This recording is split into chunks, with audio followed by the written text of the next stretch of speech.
Hello students, I am Chandralata Rao, your maths teacher from Gurukul academy Bambora. आज हम class 8 की exercise 2.2 को कंटिन्यू कर रहे हैं। क्वेश्चन 13 तक हम पहले कर चुके थे। क्वेश्चन 14 जो है वो हम करेंगे। तो क्वेश्चन 14 जो है वो थोड़ा सा अलग दिख रहा है और बड़ा दिख रहा है, लेकिन ईजी है। ठीक है, तो इसको स्टेप बाय स्टेप सॉल्व करेंगे तो ईजी है। Lakshmi is a cashier in a bank. Lakshmi जो है वो कैशियर है क्या, बैंक में। ठीक है, she has currency notes of denomination 100 rupees, 50 rupees and 10 rupees respectively. उसके पास जो है करेंसी है, उसमें से जो नोट है वो 100 रुपए के नोट है, उसके पास 50 रुपए के नोट है और 10 रुपए के नोट है। ठीक है, the ratio of the number of this notes, उन नोटों का जो रेशियो दे रखा है नंबर ऑफ नोट्स का, ठीक है, 2:3:5, यानी कि कौन से कितने नोट है, 100 रुपए के कितने नोट है, 50 रुपए के कितने नोट है, 10 रुपए के कितने नोट है, उनका रेशियो दे रखा है। ठीक है, नोट नहीं देके उनका रेशियो दिया है। The total cash with Lakshmi is 4 lakh rupees, यानी टोटल उसके पास 4 लाख रुपीज है। How many notes of each denomination does he have, यानी कि आपको बताना है कि उसके पास जो है वो कितने नोट किस किस के, वो आपको बताना है। ठीक है, यानी 100 रुपए के कितने नोट है, 50 रुपए के कितने नोट है और 10 रुपए के कितने नोट है, वो आपको बताना है। कितने नोट है उनका रेशियो दे रखा है, लेकिन नोट नहीं दे रखे, तो आपको वो नोट ही फाइंड करना है। ठीक है, इन रेशियो के थ्रू। तो अब देखो, मैंने माना है कि let number of notes of 100 rupees, यानी 100 रुपीज के जो नोट है वो मान लिया मैंने 2x है। ठीक है, कि टोटल 2x नोट है 100 रुपीज के उसके पास। ठीक है, 2x क्यों माना, क्योंकि उसका रेशियो 2 था, इसलिए मैंने उसको x से मल्टीप्लाई करके 2x माना। 50 रुपए का जो नंबर ऑफ नोट्स है वो मैंने माने 3x, क्योंकि उसका रेशियो 3 था। नेक्स्ट मैंने 10 रुपीज वाले के 5x माने। ठीक है, फिर इसने बोला है ये नंबर ऑफ नोट्स है, यानी नोटों की संख्या है। ठीक है, रुपए की बात नहीं हो रही है, नोटों की संख्या की बात हो रही है। ठीक है, तो अब हम अगर जैसे मान लो 2x नोट थे, ठीक है, 100 रुपए के मान लेते हैं अपन की 5 नोट है।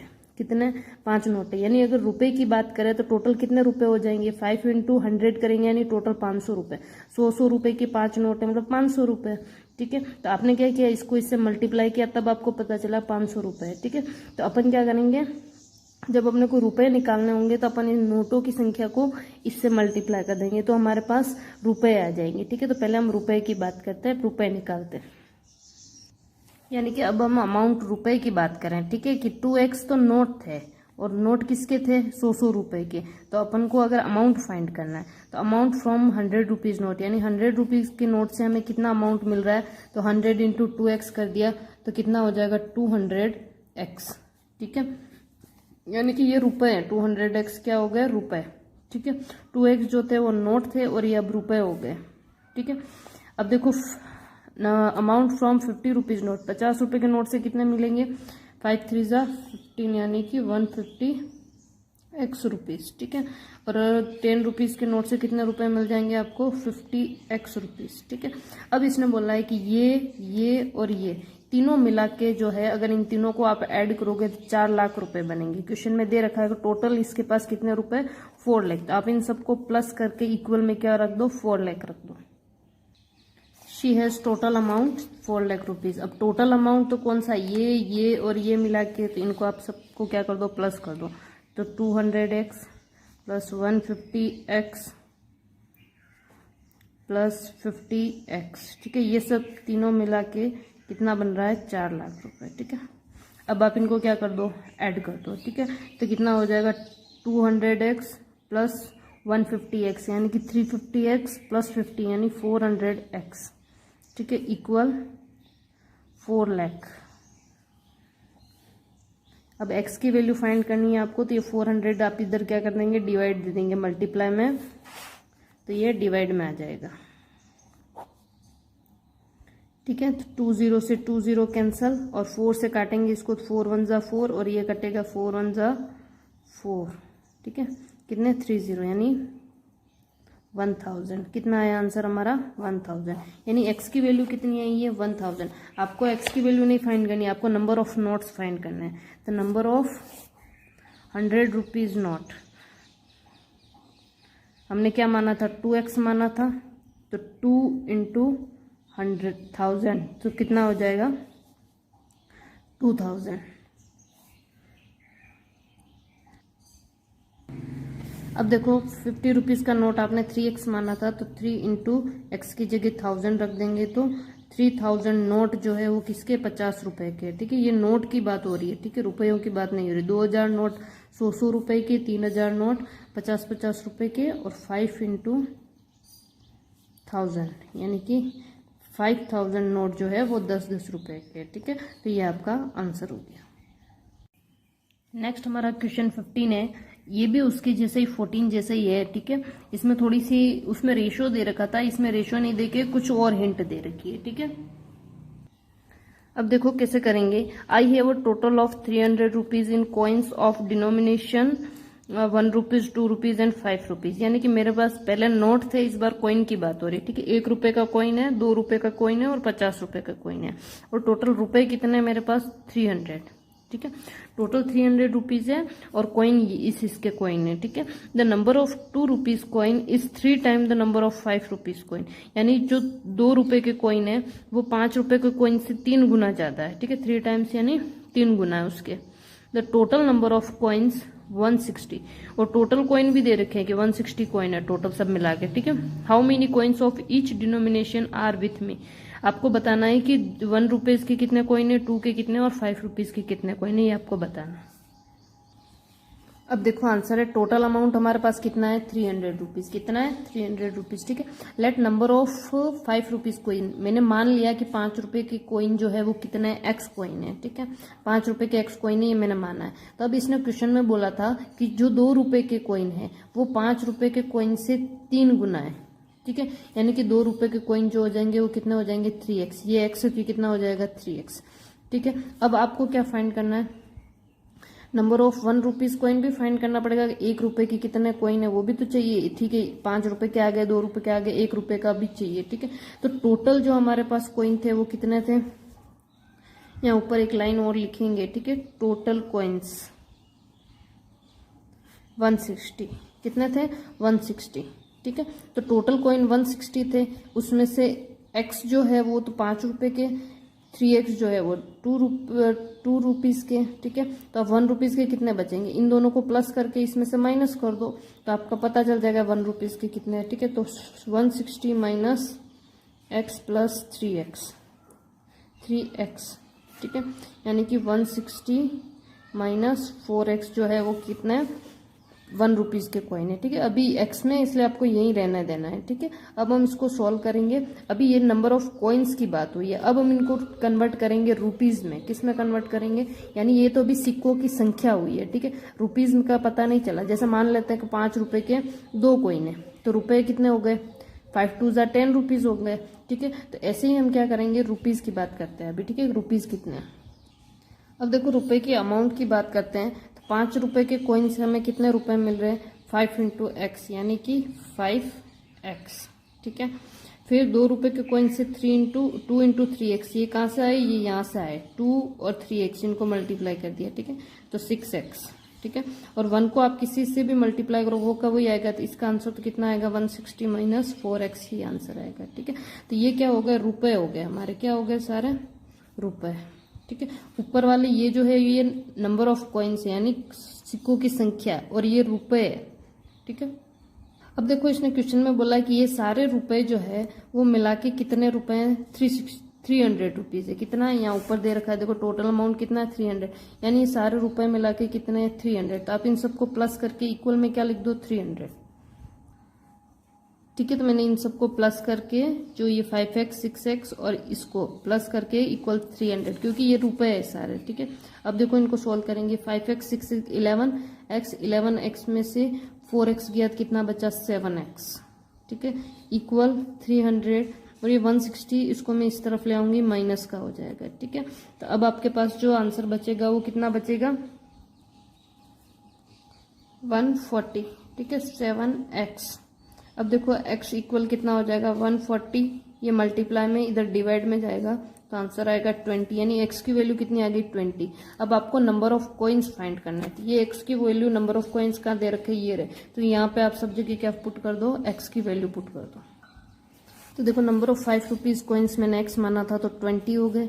Number of 2 rupees coin 3x माना तो 3 इंटू 20 यानी कितना हो गया 60।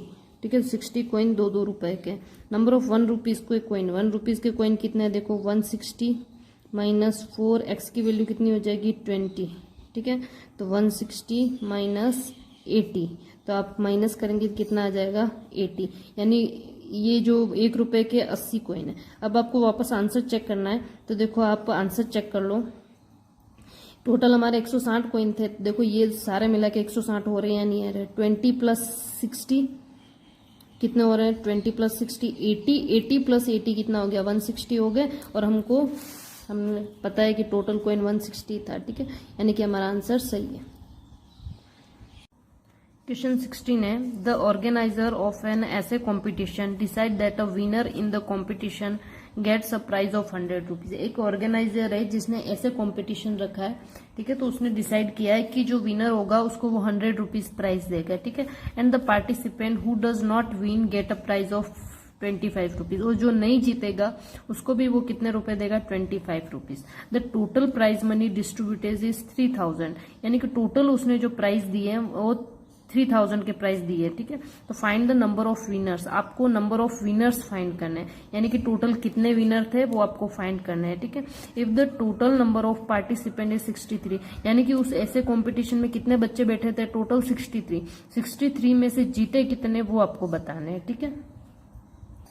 तो देखो मैंने लिखा है total money for price, total money कितनी थी 3000 दे रखा आपको, टोटल नंबर ऑफ पार्टिसिपेंट भी दे रखे हैं 63, ठीक है। अब मैंने मान लिया कि विनर्स की संख्या, नंबर ऑफ विनर्स कितने x है, ठीक है, मुझे अभी नहीं पता है कि कितने, इसलिए मैंने x मान लिया। Number of participant who does not win, यानी कि जो नहीं जीते हैं वो कितने हैं, देखो टोटल 63 है, ठीक है, और x जो है वो जीत गए, तो जो नहीं जीते वो कितने, मान लो कि x की जगह मान लो 10 वैल्यू होती, मान लेते हैं, ठीक है, 10 वैल्यू होती, तो अगर 10 जीते तो नहीं कितने जीते, 63 में से 10 माइनस करोगे यानी 53 नहीं जीते, माइनस ही करेंगे, ठीक है। तो यहाँ 10 नहीं करके मैं क्या कर रही हूँ x है, ठीक है, तो आप 63 में से x माइनस कर दो, तो जो नहीं जीते वो संख्या कितनी होगी 63 माइनस x हो गई, ठीक है। अब इसने बोला है, ये तो देखो ये तो हमने नंबर ऑफ विनर्स की बात करी, ठीक है। अब अपन अगर बात करें कि पैसों की, ठीक है, कि इनको कितने पैसे मिले, ठीक है, तो आप देखो एक विनर को 100 रुपीज दे रहे हैं, ठीक है। तो मान लेते हैं अगर यहाँ पे 10 विनर होते हैं तो इसको कितने रुपए मिलते हैं 1000 रुपीज मिलते हैं, है ना। 1000 किससे आता है 100 को आप किससे मल्टीप्लाई करते हैं 10 से मल्टीप्लाई करते हैं। मान लेते हैं अगर x की जगह 10 होता तो आप ऐसा करते हैं, ठीक है। 10 की जगह x है तो हम यहाँ पे क्या कर देंगे x, तो ये रुपीज की बात हो रही है, ठीक है। तो नंबर जो रुपीज होंगे, अमाउंट फॉर विनर्स जो होगा वो कितना हो जाएगा 100 इंटू एक्स, क्योंकि एक विनर को 100 रुपीज दिया जा रहा है, ठीक है। अब जो नहीं जीते हैं उनको कितना अमाउंट मिला, जो नहीं जीते हैं उनको कितना रुपया दिया, देखो इतने तो पार्टिसिपेंट थे, ठीक है, और एक को कितने रुपए मिल रहे थे 25, तो इतने को कितना मिलेगा 25 से आप मल्टीप्लाई कर दो 63 माइनस एक्स को, ठीक है। अब देखो ये हो गए आपके रुपीज, ये भी क्या हो गया रुपीज, और ये भी क्या हो गया रुपीज। अब इसने बोला कि ये दोनों जो है वो मिला के टोटल कितना हो रहा है 3000 रुपीज दिया हुआ है ये यहाँ पे, ठीक है। तो आप इन दोनों को ऐड कर दो, इक्वल में क्या रख दो 3000 रुपीज, ठीक है, ठीक है। तो इस तरीके से हमने दोनों को ऐड कर दिया, इसको और इसको ऐड करके क्या कर दिया हमने 3000 रुपीज लिख दिया, ठीक है। अब इसको सॉल्व करेंगे, 100x का 100x प्लस ये 25 इससे भी होगा मल्टीप्लाई, ठीक है। तो 25 को 63 से आप मल्टीप्लाई करेंगे तो आंसर आएगा 1575, ठीक है, माइनस 25 को x से करेंगे 25x इक्वल 3000, ठीक है। अब देखो x वालों को सोल्व करो, तो 100x में से 25x गया तो कितना बचेगा 75x, ठीक है। 3000 माइनस ये इधर आएगा, ठीक है। तो अब आप क्या करेंगे 75x, अब इसमें से इसको माइनस करेंगे तो आंसर आएगा 1425। अब देखो ये x के साथ मल्टीप्लाई में, ये इधर डिवाइड में चला जाएगा, तो आप जब 75 का इसमें डिवाइड देंगे तो आपका आंसर जो आएगा वो 19 आएगा, यानी कि x की वैल्यू कितनी आई है 19, ठीक है। तो इसने नंबर ऑफ विनर्स पूछा था, तो नंबर ऑफ विनर्स हमने कितना माना है, ये देखो नंबर ऑफ विनर्स हमने x ही माना, यानी कि विनर्स की संख्या जो है वो कितनी आई है 19 आई है, ठीक है। तो यहाँ पे लिख देंगे नंबर ऑफ विनर्स जो है वो कितने 19 है, ठीक है। और नंबर ऑफ अगर लूजर्स यानी जो नहीं जीते हैं उनको अगर फाइंड करना है तो कैसे फाइंड करेंगे, ये जो 63 माइनस एक्स माना कितना आया 63 माइनस एक्स, यानी कि 63 में से माइनस कर दो, एक्स पूछा नहीं है लेकिन अगर पूछ ले तो, है ना, अगर पूछ ले तो क्या हो जाएगा 63 माइनस आप 19 करेंगे, ठीक है, तो आंसर आया 44, ठीक है। यानी जीतने वाले कितने 19 और हारने वाले कितने 44, ठीक है। अब आप इन दोनों को वापस प्लस करो तो आंसर कितना आएगा 63 आएगा, मतलब हमने सही किया है क्वेश्चन, ठीक है। अगर प्रॉब्लम होती है क्वेश्चन में समझ नहीं आया तो आप इसको 4-5 बार और रिपीट करके देखेंगे, ठीक है, तो इजीली समझ आ जाएगा। ऐसा कोई टफ क्वेश्चन नहीं है, एक बार समझने की ट्राई करना हो जाएगा। इंपॉर्टेंट क्वेश्चन है, इन तीनों में से एक क्वेश्चन एग्जाम में आ सकता है, इसलिए इसको थोड़ा सा ध्यान से समझेंगे, ठीक है।